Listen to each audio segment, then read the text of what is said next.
Oi pessoal, tudo bom com vocês? Eu estou bem. Bem-vindo ao canal Labirinto SLK. Eu sou Melina. Oi pessoal, tá bom vocês? Eu sou o Rick. É ele, é a história dele que nós vamos contar. É a história de Henrique que vai ser contada aqui no canal.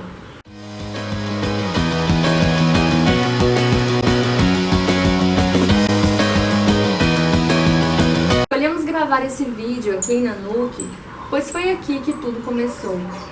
Aqui Henrique nasceu e onde foram apresentados os primeiros sintomas de manifestação da síndrome.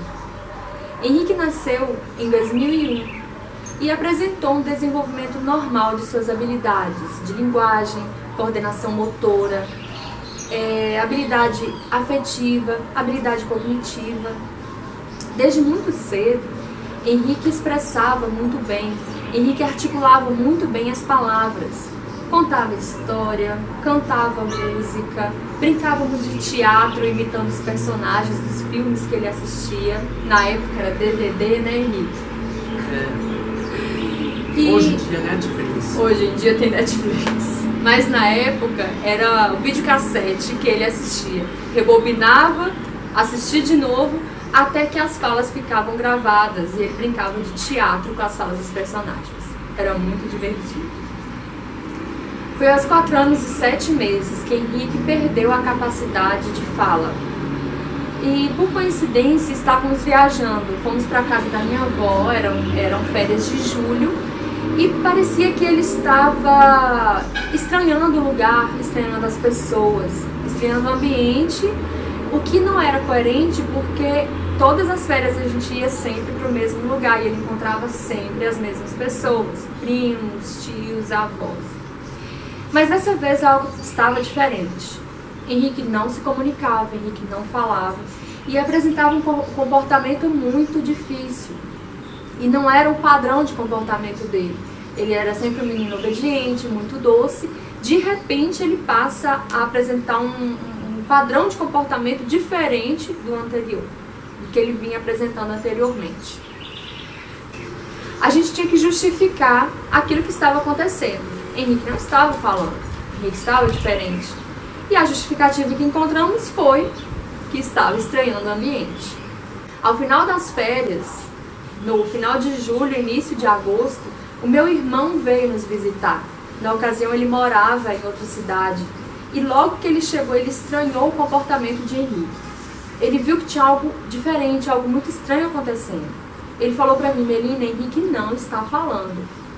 Porque de alguma forma eu fui percebendo a perda aos poucos da fala. Quando meu irmão chega foi de uma forma mais abrupta, então ele se assustou. Para mim também foi assustador, porque eu não sabia o que estava acontecendo.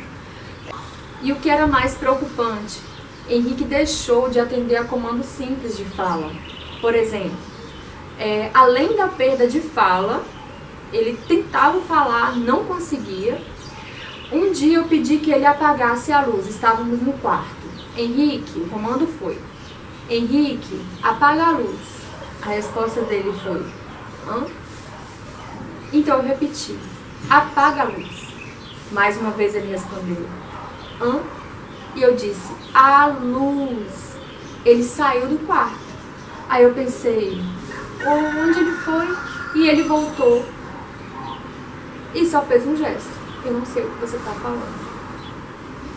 Nesse momento, eu me senti completamente perdida. O que estava acontecendo com o Henrique? Ele para de falar, para de entender. Henrique não entendia uma palavra. Levamos então para fazer exame de audiometria. Não foi possível fazer audiometria porque ele não conseguia atender aos comandos para sinalizar se estava ou não ouvindo os sinais sonoros emitidos no exame. Então, na época foi indicado que ele fizesse o BERA. O BERA é um exame que é feito sob sedação e para medir a capacidade auditiva. O BERA deu normal. Se o aparelho auditivo estava preservado, como a criança simplesmente para de entender as coisas que ele ouve? Como a criança simplesmente deixa de falar? Eu fiquei completamente perdida nesse período. Então, como eu estava buscando uma resposta, só podia ser trauma. Devia estar traumatizado por alguma coisa. Foi marcada uma consulta com um psiquiatra em Belo Horizonte e eu já marquei as sessões com a psicóloga. Porque a minha expectativa era, vai ao psiquiatra, entende qual é o trauma, vai no psicólogo, trata o trauma, trata o bloqueio e tudo volta ao normal. Ele volta ao quadro anterior. E estava tudo resolvido. Só que não foi bem assim.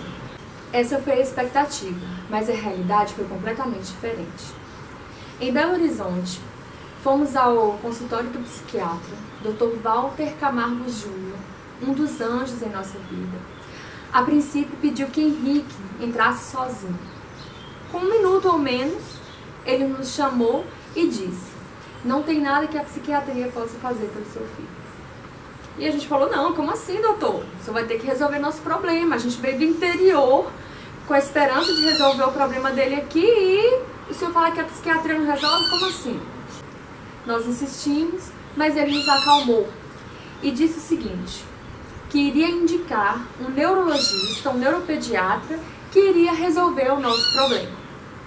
Ele então ligou para Dr. Luiz Fernando Fonseca, neuropediatra, também em Belo Horizonte, e durante a ligação ele disse assim: Dr. Luiz Fernando, estou aqui com um caso, uma família do interior, um caso parecido com o daquela menininha. Quando a gente ouviu um caso parecido com aquela menininha, ficou claro que ele já sabia do que se tratava.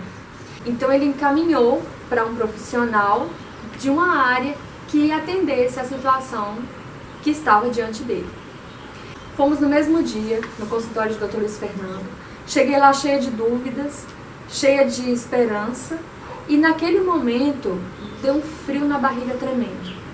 Principalmente quando eu fiz a pergunta para ele: doutor, tem cura? E a resposta que eu ouvi foi: melhor. Nesse momento eu tive certeza de que nada seria como antes. Foram feitos então 2 exames específicos para diagnóstico da síndrome: o eletroencefalograma e o espectro cerebral.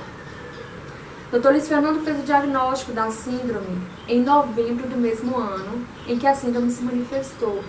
Graças a Deus, entre a manifestação da síndrome, que foi mais evidente em julho, até o diagnóstico, que aconteceu em novembro do mesmo ano, foi um período muito curto. Então foi possível tentar reverter o quadro. Foi possível correr contra o tempo para recuperar o prejuízo até ali. Quanto maior o tempo entre a manifestação da síndrome e o diagnóstico, mais difícil é a reversão do quadro, principalmente porque estamos falando de uma síndrome autoimune com presença de convulsões, o que leva à perda de neurônio, sequelas cerebrais. E essas sequelas são irreversíveis, mais uma vez, graças a Deus, porque o cérebro tem sua elasticidade. Houve perda de neurônio, houve sequela, porém, o cérebro encontra uma outra forma de reabilitar aquela função. Isso é mágico, isso é incrível, isso é divino. E é isso que tem acontecido de lá para cá. Após o diagnóstico, Henrique iniciou a medicação com anticonvulsivante e corticoide. Corticoide porque é uma doença autoimune. Mais tarde, Henrique foi internado algumas vezes para tomar pulsoterapia, que é corticoide em doses elevadas na veia. Eu não vou detalhar aqui os nomes dos medicamentos que Henrique tomou.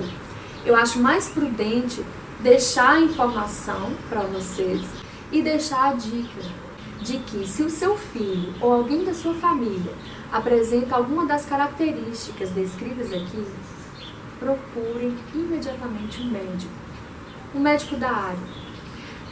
Essa dica parece óbvia, né? Só que não. Pra mim não foi tão óbvio assim. Quando me deram a dica de procurar um neurologista, eu simplesmente disse: meu filho não tem problema nenhum na cabeça. E eu não queria aceitar que tivesse alguma coisa muito grave por trás daquilo tudo. Porém, eu precisava buscar. O diagnóstico foi um dos momentos mais difíceis da minha vida. Porém, foi um momento de muita clareza, porque a partir dali, eu sabia o que estava acontecendo. A partir dali, nós iniciamos o tratamento. A partir dali, surgia uma esperança de que o quadro não se revertesse 100%, de que não houvesse cura como o médico colocou para mim no primeiro momento. Mas ele deu a esperança da melhora. E eu me agarrei a essa esperança com toda a minha força. E nós seguimos e estamos seguindo até aqui com essa mesma esperança. Então é isso. Espero que tenha sido contribuição. E antes de encerrar esse vídeo, eu tenho uma indicação para vocês. Henrique também tem um canal no YouTube. Como é que é o nome do seu canal, Henrique? Indica aí. Henrique Sander. Segue Henrique lá também. Se inscreva aqui no canal. Ative o sininho, a notificação. E é isso aí. Aí, como tá aí. Te vejo no próximo vídeo.